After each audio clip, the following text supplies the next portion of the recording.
Hello and welcome to the Cardboard Herald. As always, I'm your host, Jack Eddy, and today I have with me Casey Hill, the designer and developer and part of the team, just part of the amalgamation that is Arkon, this game launching on February 1st. How you doing, Casey?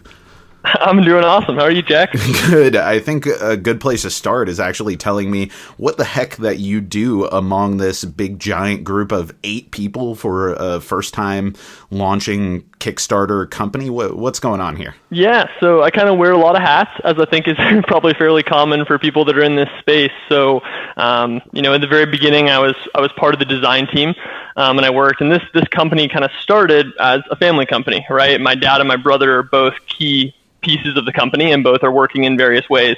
So the three of us kind of started out on this, and each of us kind of has grown into slightly different roles as we've kind of progressed over the last 2 years. This started back in December 2015 is when the first kind of inception of Arkon began.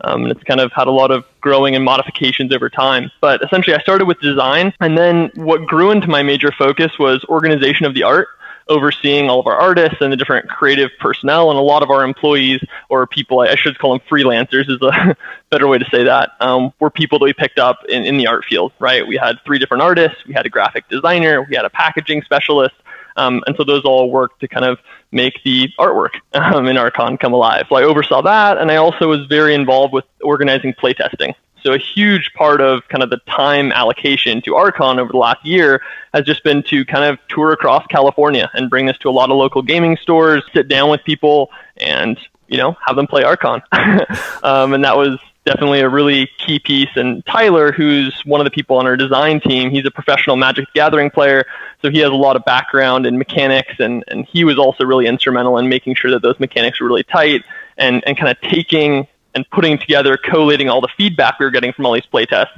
and making it useful. This is an incredibly entrepreneurial approach to this whole thing, because oftentimes I'm talking with people who either have gone on to success after many Kickstarters, but their humble beginnings was the equivalent of a garage band, or people who are just now getting their start. And it's like, I had my best friend do the art and I did all the design and development myself. It seems like you're very forward thinking and approaching this in a much more organized business-like fashion. Do you have a lot of experience with business, or is this just something that you were incredibly passionate about and you wanted to be as organized as you could going in? Yeah, so a couple of factors. So I work a full-time job, and my full-time job, I work at a software as a service company called Entreport, and what I do every day is I advise small businesses. So we basically help them get online, we help them market, we help them organize all their data. So that's kind of my job overall, is kind of like as a consultant to sit down and help businesses be successful. So I have a little bit of firsthand experience from that. And I also come from a very entrepreneurial family. My dad ran a company, my grandpa ran a company, my cousin ran a company, all separate companies. And so I kind of grew up in that environment. And then in college, I kind of got the first entrepreneurial bug when I was buying and selling Magic the Gathering cards, and I decided, hey, instead of just buying and selling cards, I could write about it, and I could help kind of consult other people to do this. And it went on to go super well. I wrote a 5-page guide that sold, hundreds and hundreds of copies, and made over $10,000. And I was like, wow, I'm working at a call center, which I was at the time while going to college, and I was making way more money selling a 5-page guide about, how to buy and sell Magic the Gathering, and talking with people about, the tips of the trade. And so that kind of really spurred in, like, okay, this is awesome, building something and then selling it. And then one of the unique things that was kind of funny about it is I sold it on eBay. And one of the important things I think when you're starting in business is the trust aspect, right? Like, there's so many people out there, like, how do people know you're legit? Well, eBay had this cool thing that had built-in feedback, right? Like, you sell a guide and they leave you a feedback. So as I started to get more and more positive feedback, it was like this big snowball effect that kind of gave validation for what was created. Is that guide still available anywhere? That sounds fascinating to me. I think we could have an entire podcast about the secondhand market of buying and selling any sort of gaming memorabilia, let alone the cards themselves in a CCG. Yeah. No, it's funny you ask that because it's kind of been passively up there. It doesn't really sell. I don't like actively push it or promote it or anything. But every couple weeks, a copy will sell, and I'll go ahead and send it out. So the answer is yes. If you go to eBay and how to start a Magic the Gathering company, there is still a listing there, but very infrequent at this point. That's awesome. Well, take me through the story a little bit. So in college, you started buying and selling Magic the Gathering cards. When did you start playing Magic? Yeah, I started playing back, I don't know how familiar you are with the sets, but back in like Urza was when I first began. My older brother played. I was probably in middle schoolish age and then really got involved in it. And for me, it was always drafting. Drafting was my thing. I wasn't really as much into allocating a ton of money to buy the really expensive decks, but I loved that when you draft, everyone's on an even playing field. Totally. Well, I'm an old guy at this point, I guess. I'm used to being the young guy, but I'm realizing as time goes on, I'm the old guy who started playing Magic around like 4th edition or something when I was a little kid, and my older brother played, and for us it was pre-drafting. No one drafted. We played sealed deck. Get your starter deck in 2 packs, and then that was going to be how you built your deck for the night. That was our preferred method.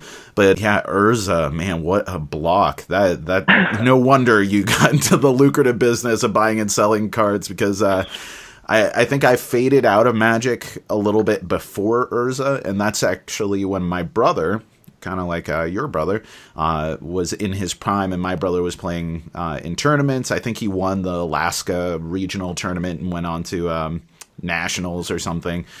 He was actually sponsored by the game company that we both worked for, Bosco's Cards, Comics, and Games, to go down, and he played. He didn't place or anything, but that was during that cycle, and I remember coming back into Magic later after he kind of cycled out, and those Urza cards, they were unbelievably powerful and unbelievably valuable. Those were the hot ones that everyone wanted, and I could never afford. Yeah, no, it's wild how that company has grown, and I have huge admiration for Magic just because I think they do something that's very key in strategy games, in my opinion, which is that they have a very low barrier of entry. It's very accessible to play Magic, but then it has huge depth behind the scenes. So you can bring people in, and Magic has obviously changed a lot. When Magic first started in alpha, it was really basic, and it's grown, but I think they had a strong foundation of fundamental rules, and that's why it gave them such an ability to expand and scale from that. And so that's definitely something that we kept in the forefront of our minds quite a bit when we were developing Arkon, was how to have that accessibility, but still design a game that has the capacity to use those same mechanics to scale out and become, add in new sets or whatever else down the line as the group. What was the initial nugget that spurred all of Arkon? Like, what was going on through your head that you said, I need to make a game and devote endless amounts of time to this? Yeah, so it's pretty funny. So it began as a gift. So every Christmas we do a creative gift, and I was making a gift for my wife, actually. And so me and my dad had sat down and we were just working on some different basic mechanics, and so we had multi-use cards and this easy countering system. And as we rolled it out, when we've been playing games all of our life, we're like, wow, that really worked. That actually went pretty smooth, and the gameplay was interesting. And from there, it just kind of struck both of us, I think, that we were like, we should try to expand this. So, we started with what I think is always phase one, which is, you build out your prototype and you try to pass the family test. Like, your family and your friends are the easiest possible people. If you can't get them to like what you're putting out, then you got to stop and go back to square one, because they're going to cushion everything. So we started there, and we kept building. We took feedback and we kind of tinkered and tinkered. And then, we just felt that this was pretty neat. And so we decided to make some basic prototypes. We used actually, Magic cards with printouts, and we put them in sleeves to start out. And we started going to some stores and getting outside feedback, which, to me, I think that's the crux, right? Is to bring and go get outside feedback. And another thing that I thought was really critical about it was to have actual forms of targeted questions. So what we did during our process is we'd look for trends, right? Like if we brought it somewhere and, someone said, oh, I really don't like this mechanic or I don't like this, we noted it. But there's a lot of different feedback you get when you're going through this process. So really it was when 10 people say, hey, this isn't working, then you need to take it back to the design board. And so as we went through, we would take all of these different feedback sheets where we'd have people write in, how was the game won? What mechanics did you like? What did you not like? What was confusing? And we'd try to basically look at all those trends and bring that together, take it to the design board and make modifications there. So yeah, that's kind of a little bit of how it got going there. Well, let's get some context on this game itself. There are so many card games out right now. There's so many board games out right now that it's really hard to be distinctive and yet authentic to your original vision. So what is Arkon? What's someone going to get? The base retail Arkon. Arkon is played from one central deck. 52 cards. So it's a small box game played from one central deck. And really there's a couple major, I think, kind of differentiators or things that have grown into being the unique components. So number one is bidding. So this actually was it wasn't in the game initially, but now we can't imagine without it. So bidding essentially means that instead of having like a conventional resource system, when you place cards out, everyone is using, all cards can also be currency. That's part of the multi-use. And so people are essentially all bidding to acquire these cards that are part of the win condition. So one of the first things that we saw from a lot of games, like we love Magic, we love Star Realms, we love a lot of these classic games. We noticed that as those go to more players, like you're playing with 4 players, there's more downtime because the interaction is typically between 2 players. So it was very important for us to build a fast strategy game that kept everyone engaged on every turn. And that's what bidding does, right? Like in order to get your stuff out, every person is constantly having to look at their hand and think, do I want to use this for a bid or do I want to keep it for an ability later on? And so that kind of trade-off system was something that was really key for us. And so I think that's one part, is the bidding and the unique kind of resource system. And then I think another component of Arkon is it's non-linear. So it's one of those games that in most card games or board games, you see this huge momentum effect, right? You accumulate a stronger engine, you get stronger things out on the board, and it becomes very hard for a person to stabilize from that.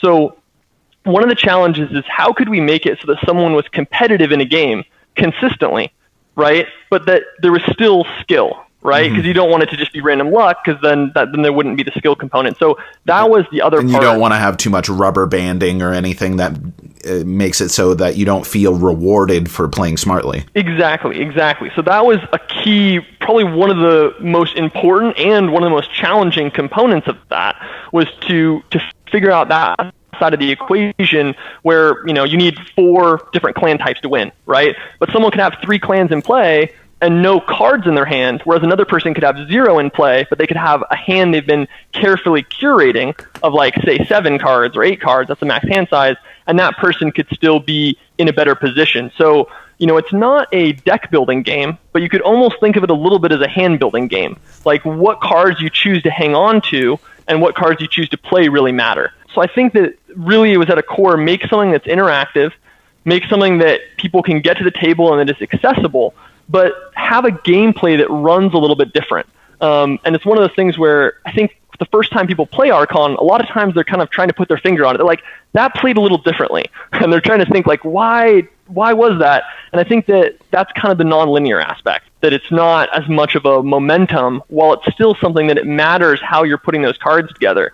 So I think those are two big ones. And then again, I think the art, we got a bunch of incredible artists. We have people from Magic the Gathering, Game of Thrones TCG, Lord of the Rings TCG, Pathfinder, some really, really talented people. And that was something that, for our first project and getting our name and getting our brand out there, we wanted it to be really high quality. And that was something that was really important to me. One of the things I loved about Magic was the art. Magic's artwork is just beautiful, and they have some incredible people there. So I think that's another thing that, I like to think there's a lot of beautiful games out there, but I like to think that's definitely a strong suit of Arkon as well.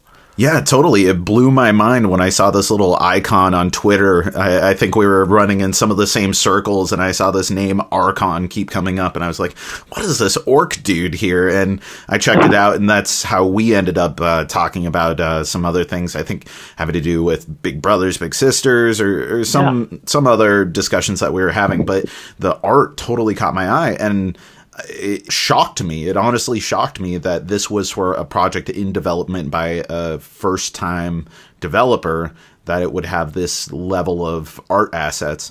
And is that from you guys just investing in skilled artists up front and deciding, you know what, we're going to put our money where our mouth is and say that this game is worth us paying for these artists? Yeah, I think it just was all part of the overall image. I think that a game has so many different components. There's the mechanics, there's the art, there's the first impressions, and that to me was just something that was important. So frankly, yeah, we kind of made sure that we got talented people. We initially put out a bunch of applications on different art sites, and the first, we got like 70 applications from one and 50 from another, and we didn't go with any of them. We couldn't find, I just really had a very specific vision of kind of what I wanted to do with it. And once we found that first artist, Joshua, who he also does work for Fantasy Flight Games, which is another big publisher, and he put something together for us, and we were like, this is awesome.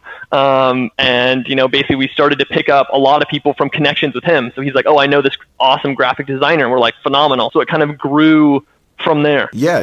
And I guess why I'm saying it's so shocking is that for a lot of developers, the highest barrier to entry is having that really nice artwork, because, an artist often won't provide artwork that they're not getting compensated for in the hopes that something's going to be developed down the road.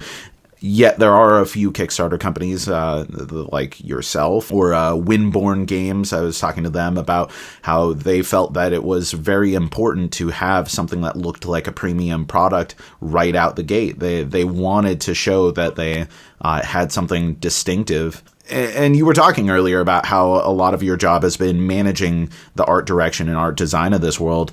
How much of this is your specific direction of what you wanted Arkon to be as a world, as a story, or did you let the artists kind of go hog wild with their own influences in shaping this world? Yeah, so definitely lore is something that was huge for me. We have, a couple little basic backgrounds and histories on the website, but there's a lot more that's been written, a lot of pages that have been written behind the scenes. And when we were actually developing the game, we would give a short story or a clip of interactions or pieces from the story to the artist as influence.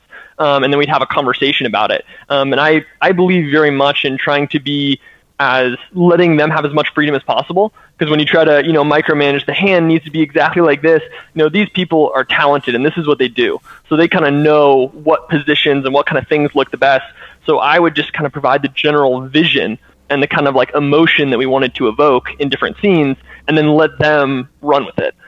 So we gave them a lot of freedom in terms of how to design it, but we would send them clips from the story and clips from the lore to kind of inform them, the basic context of what we were trying to build.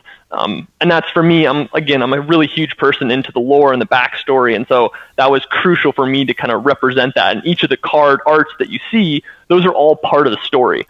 So When you see Shifting Allegiance, that's an action that's happening between characters. And so that was, a big thing for us. Yeah, I'm a huge fantasy buff. First off, I'm a huge Tolkien guy, but I love fantasy in general, in games and stories. And so what is distinctive about Arkon, in your own words, about the lore, first off, because this on its surface could be reduced to, just classic high fantasy. You got your orcs, your dwarves, your elves, blah, blah, blah, blah, blah. What's distinctive about it there? And aesthetically, what makes this different from other interpretations of high fantasy that makes it unique and stand on its own? Yeah, totally. That's an awesome question. So we kind of had two folds of this. We wanted it to be unique, and we wanted it to also have the relatability aspect. And so that's where we had the core standard races, right? Nothing, those are the dwarves, elves, humans, orcs. That's something that people have seen, right? But we wanted there to be that relatability, because I think there still is something to kind of the high fantasy structure. And then we introduced this new character called the Arkon. So this new kind of purple, blue-skinned character that we created, this new race of creature, is this kind of outsider that has entered into the story, and there's a lot of kind of mystery around his exact role. But when you go into the story, and if you read kind of the initial lore on the site, you'll see that he's kind of interconnected to this world in all these different ways. And there's a lot of question marks and maybe some things that will be continued to be explored as this campaign rolls out about exactly who this might be. But the idea in the story is that there was this character in the past who had this big impact, right? He was heavily connected with the leaders of this world, and then he disappeared. And now, in the current setting of where we're at, basically, he's returned, and people are rejoicing that this character that had all these positive impacts on these different groups has returned. But then there's reports that another one of them has returned, right? And the players in this story, you're taking the role of a supposed Arkon, right? This character. And so I think that the idea was for you to kind of get into the setting of this new race, this new creature that's kind of entering in. And it is, I definitely would say it's more high fantasy than it is sci-fi or anything like that. But there is a little bit of mystery and question about where this person came from, what his motivations are, what is he trying to impact. And so those are all kind of influences that rolled into it. And there's a lot of specific small things we did, like with the dwarves.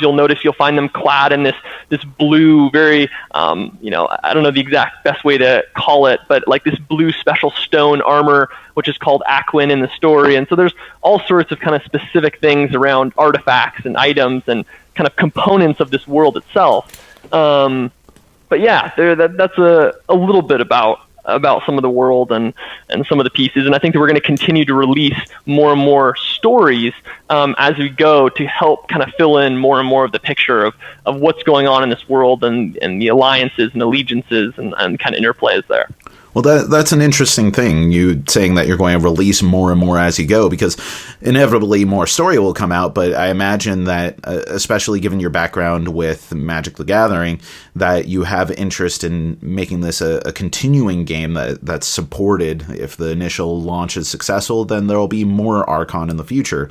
Is that fair to say? Yeah, and I think one of the things we'd love to do is also, like, with those races, we could totally scale it out. We could have 4 completely different, unique races that we pull afterwards. And that, again, I think is part of this idea of creating something initially that, has a little bit more of the relatability, accessibility to something that people are familiar with. And then as it grows, if the fundamental mechanics and structure of it are solid, right? You can keep, you could have 10 different possible clans or races, and people could choose 4 of them and put those into a deck in their own unique combinations, or you could even scale it into other worlds or stuff like that. So that's definitely on our forefront. And I think right now the focus is, Kickstarter. One of the things I really like about Kickstarter is it's a validation apparatus, right? You're putting your game out there and you're saying, this is what we're about. Is this what you guys want? I am from now on calling Kickstarter the validation apparatus. This is the best description that I've ever heard of it. Kickstarter, the validation apparatus. Actually, that sounds like an expansion down the road, or maybe a book. Do you remember those Magic the Gathering books that came out? You'd have yes. like the Planeswalker books, Urza versus Mishra and all that kind of stuff. Well, you could have Kickstarter, the validation apparatus is the name of a novel set in the Kickstarter universe. That's awesome. It's clear that you're really passionate about this, man, and I definitely want to know some more things about Arkon. But how about you? What are the things that are influencing you outside of playing Magic the Gathering and your history of advising small businesses?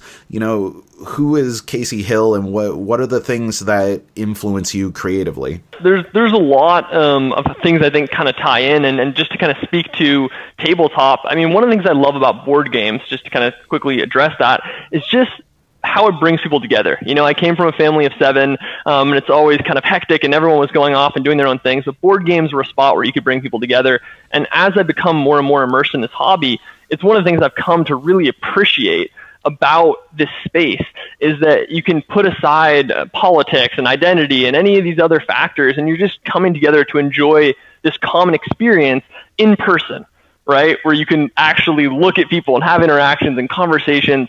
And so in terms of kind of the influences towards creating something like a tabletop game, that's something that was important to me. I looked at that and I was like, I would love to do something entrepreneurial, and it would be really cool to do with something that I had that passion about. I felt that was honestly an area that was uniting, right? Totally. And so that was important to me. And then growing up, I've just been a huge fan of fantasy as a genre. I love writing. I've done tons of kind of short bits throughout my growing up. And I like that aspect too, to be able to immerse someone in a story and make them feel like they're part of a narrative. And I kind of like high fantasy because it has that epic component that, that Lord of the Rings and a number of these other classics have kind of brought to the table. There's just something nice about allowing yourself to kind of just put your mind into something that's so grand and so large. And I also love reading. I've been a huge reader growing up, and that's something that, there's the writing side, and then there's also the reading side, which is just seeing all of the different people compile stories, and that's all kind of informing. When I think of creativity, I think that's a huge component is just going through and reading, Patrick Rothfuss or Brandon Sanderson or a number of these kind of classic fantasy artists. Name of the Wind and Patrick Rothfuss is one of my personal favorite authors and books. So those are all definitely big influences and kind of informing my creative lens, I guess you would say. Plus, Patrick Rothfuss is just a super cool guy, too. I don't know if you've ever heard any interviews with that guy, but that guy is just totally chill. I think he was on My Brother and Me once, and that was kind of bizarre. But that's a whole nother thing. And you recently made the trek from one coast to another, right? You're over there on the West Coast now. Yeah, so what happened is I grew up in Southern California. Went to school up at Berkeley, so in Northern California. Okay. And then my wife is in medical school. So she got into medical school over in Florida. So 1 year post-college, that kind of took us on a trek to Florida. And so I stayed there for a while and then kind of took a gig down there. And during that time, that's when I got involved in Big Brother. So that was, I think, Florida had its ups and downs as a state for me. Yeah. But Big Brother was really cool. I mean, that was, I think, the kind of the highlight of that period of time in my life for me, was getting involved with that program and just, getting to know this. He wasn't too young. He was 16. So he was a little bit older than most people, I think, in the program. Right. But yeah, it was neat. It was a really neat experience to become part of this kid's life, and try to support him and learn from him. And, the first couple days when I first met him, some of the stories he told were just wild. I mean, from my little bubble, I was like blown away. I was like, holy smokes, this guy's telling me some heavy stuff on, our second visit. But just such a good-hearted kid. And just this Big Brother is something I could also talk about for a long time. Yeah. It's something that's very near and dear to my heart as well. And anyone who's listening, I encourage you to at least learn more about Big Brothers Big Sisters. It's a cool organization, but yeah, what you were talking about with what this kid was dealing with, the resilience of kids is astounding.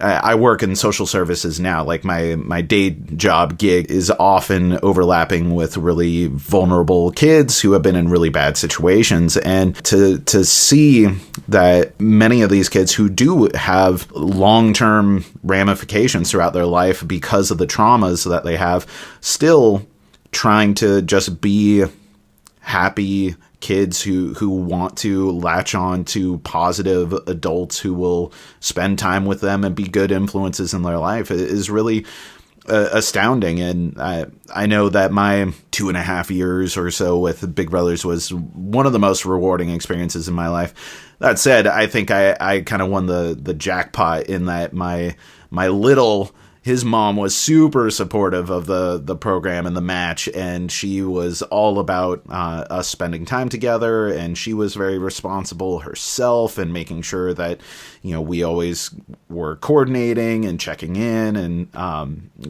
in the end, it almost felt like we were just incredibly close family friends. During that time, just offhand, did you ever get to play Magic with him? We did a couple games. Dom was his name, and he was a little bit more into the sports. We played a lot of basketball, and I think we must have gone to trampoline parks. Oh man, I mean, we probably went to 100 times. We went to trampoline parks. We did play a couple games, not Magic. He did humor me and play a game of Arkon with me during the early development phases. Nice. So we played a couple, but yeah, he was more a sports guy was his was his jam. Yeah, my little was 9 at the time that we started hanging out. Is that right? Yeah, he was just about to turn 10, and he was definitely a sports kid through and through. Baseball, football, basketball, he played it all. He was in all the league sports around here, and he worked hard at it. And he must have been shocked when he was like, who's this chunky nerd guy that I'm getting matched up to? But we ended up connecting on so many things, and he was naturally better at sports than I was. He's showing me things on the court, and then I'm showing him, how to take someone down and Ticket to Ride or something. And we ended up having mutual celebrations every chance we got to share something new. And I think ultimately it was movies that brought us most together, as I could be like, hey kid, let me show you some real cool movies. You think this is cool? You think the new Jurassic World movie is cool?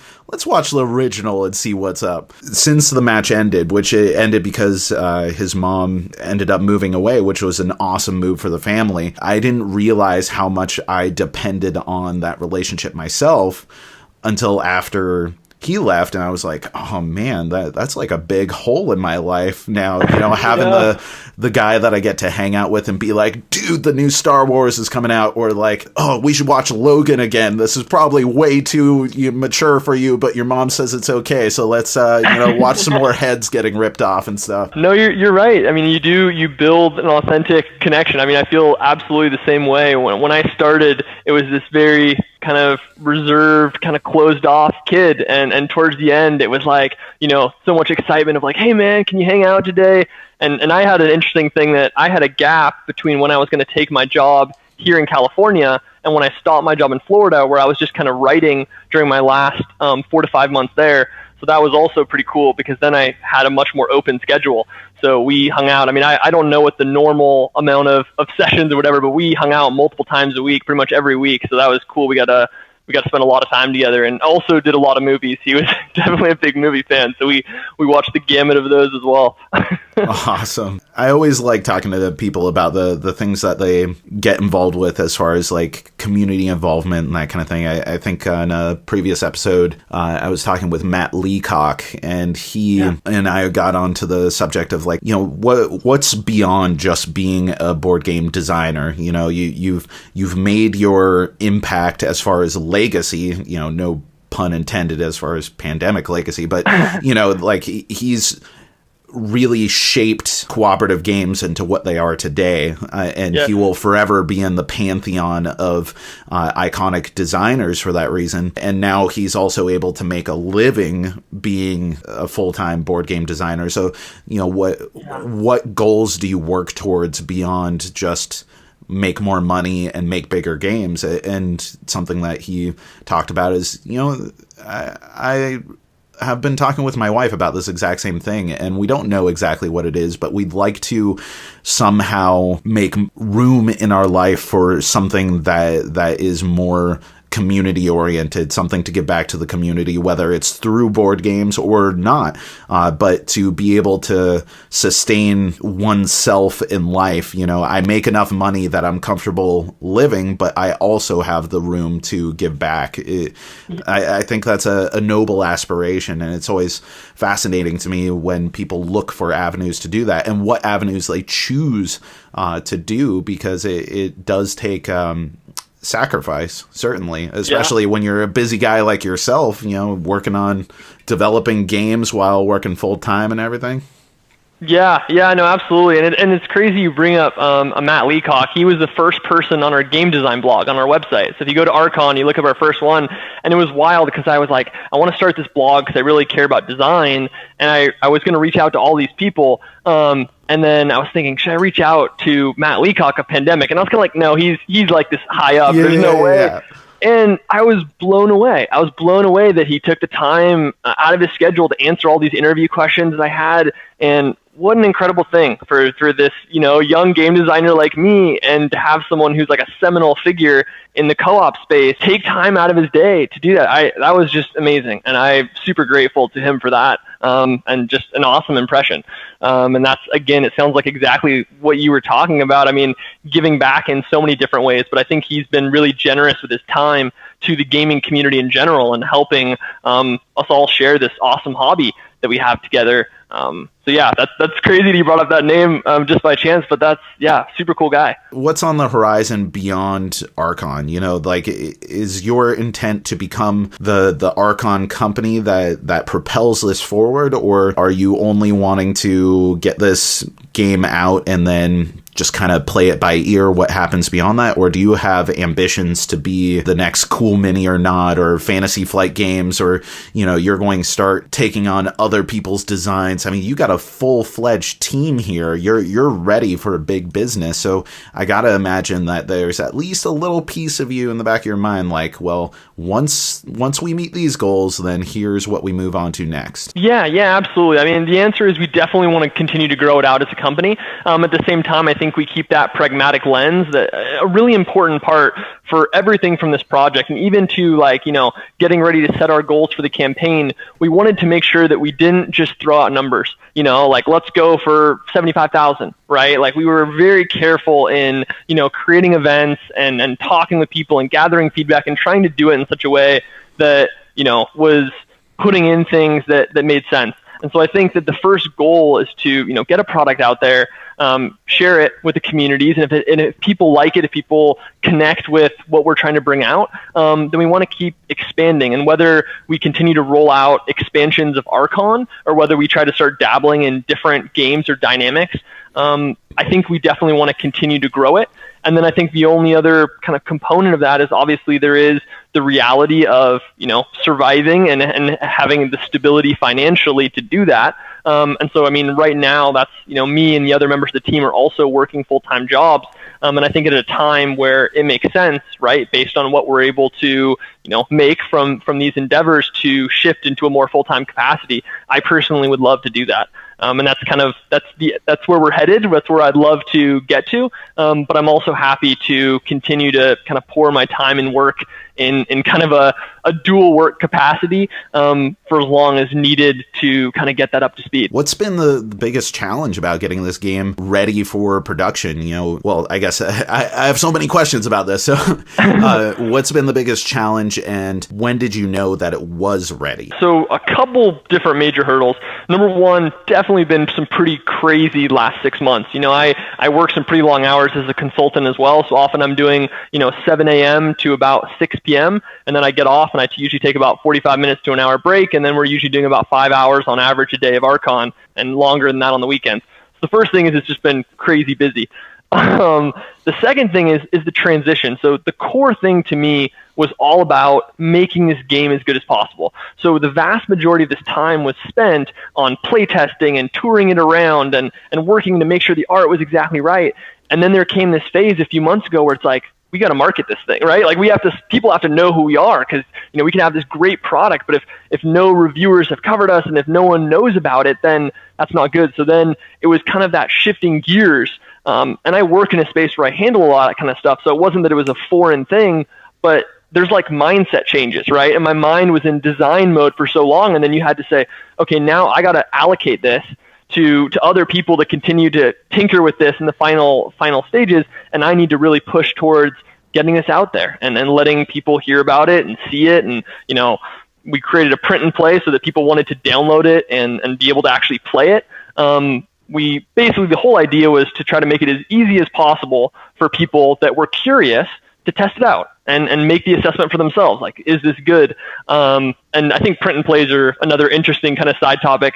I don't think too many people do print and plays, but definitely we wanted that to be an option, that people that wanted to explore that could. So those are I think some of the things. And then, you know, when you're coordinating all of these different buckets, there's always tons of stresses that happen just in that natural process. I think for me, because I had like that really specific vision of where I wanted things to go, whether that was from art or whether that was from mechanics, you know, naturally when you're going, sometimes things divert in this direction or that, and you have to, you know, work with people. And, you know, when you have a team of freelancers you're working with, part of that process is learning how to basically coordinate best with them, right? Like things often work awesome and sometimes they don't work awesome, and you need to figure out how to handle that and make sure that these people too are putting in a ton of time, and you need to make sure to respect the people on your team and respect those times and understand that every rendition or different thing you ask for, that's time, right? Like these things are all, so, you just treat people like humans, and try to have that be kind of a core of what you're doing. But yeah, there's a ton of things that crop up, I think, when you're in this process. So it's almost hard to kind of isolate a specific bump, but there's plenty of them that come up.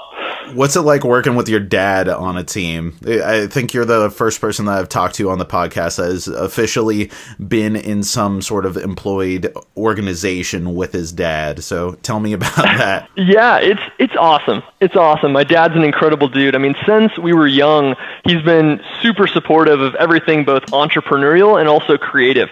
I mean, any ideas growing up, whether it was a book, whether it was a game, just whatever idea, like he was there as our creative partners to brainstorm. Hey, Dad, I'm going to write a book. Hey, Dad, I'm going to do this. Okay, let's sit down. And he was always just there as a partner in that. And he's a very creative person himself. He ran an electronic engineering company that did really well in Southern California for a long time.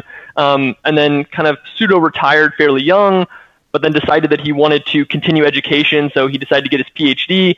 So he's had a whole really interesting road himself, and does a bunch of really cool, meaningful research. And he's at UCR right now running a center where he's teaching like problem-based learning to kids. And that's, again, another side I should just topic. have him on this podcast. He sounds like a fascinating dude. And he's got that sweet Jethro Tull beard that we were talking about. Yes, he does have the sweet beard. I'm still holding out that, so he didn't grow his beard at all until he was like mid-30s. And I desperately want a beard, but it's just not happening. So I'm holding out that my genetics are going to kick in late and I can grow that beard. It's going to be epic. What you need to do is come up here to Southeast Alaska. And I think automatically, as soon as you start hopping off a boat or a plane, you already have a little bit of stubble. And then it just takes like 2 or 3 days and you're all of a sudden wearing extra tough boots and a full beard. It's pretty crazy. It happens before you know it. I'm ready for it. All right, man. Well, where can people find out more about Arkon? And I'm not exactly sure when this podcast is going to go up, so it could be that the Kickstarter has already gone up as of February 1st, right?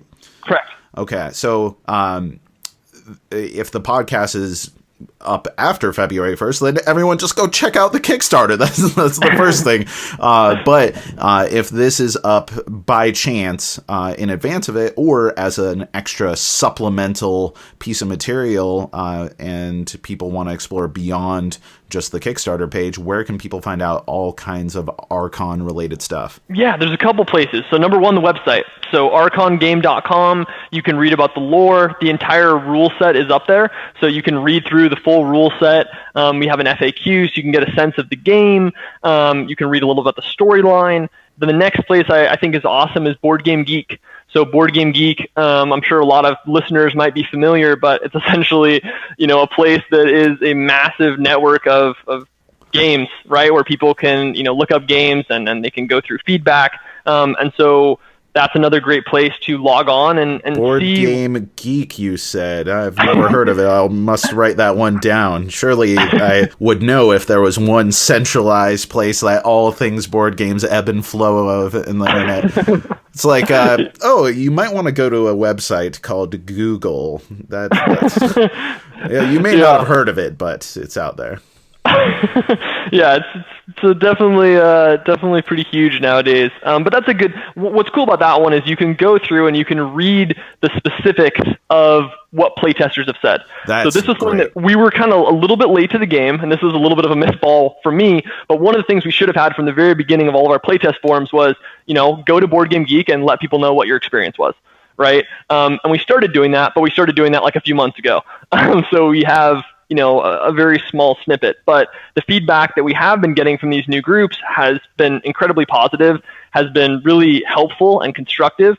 And what's cool about it is they can read about the specific components that people liked, and everyone has their own kind of experiences there. So that's an awesome place to check out. And then the third one I would say is our Facebook. If you go to our Facebook page, there's all sorts of cool teaser animations of, the orcs riding through the city and the fires flaring and the Arkons healing people, and cool kind of bits that are going to be in our Kickstarter video are all there. So that's another cool place where you can see the art and some of these different components together.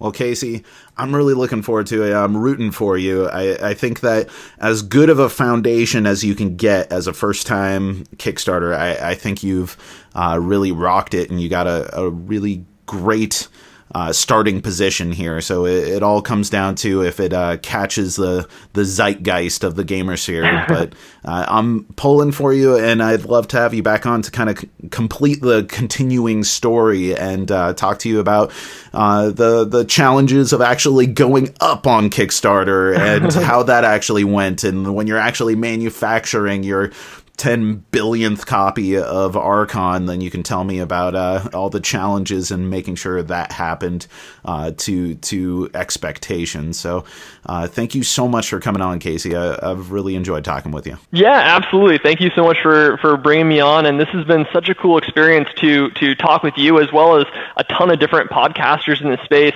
and just kind of expand my connection again with the community. I mean, there's just so many neat people that are out there, and so many cool stories. And yeah, I'm definitely super grateful for the opportunities to, get on podcasts like this and talk with people and kind of share a little about what we're doing and learn a little bit more about what these different channels are doing too.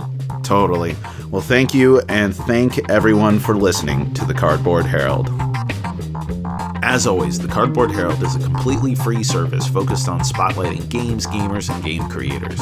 You can find all of our podcasts, including the Cardboard Herald and TCbH reviews, on iTunes, Stitcher, and our website. For more recommendations and reviews, you can also head over to our YouTube channel. We do not pay to advertise the show, so please continue spreading the word, following, liking, rating, and doing all the social media things. It truly does help us out a ton. If you'd like to drop us a line and maybe have your listener mail read on air, find us on Twitter @Cardboard Herald, or send us an email to cardboardherald@gmail.com, or click the contact link on our page. Once again, thank you for listening. I've been Jack for the Cardboard Herald, and you keep on gaming.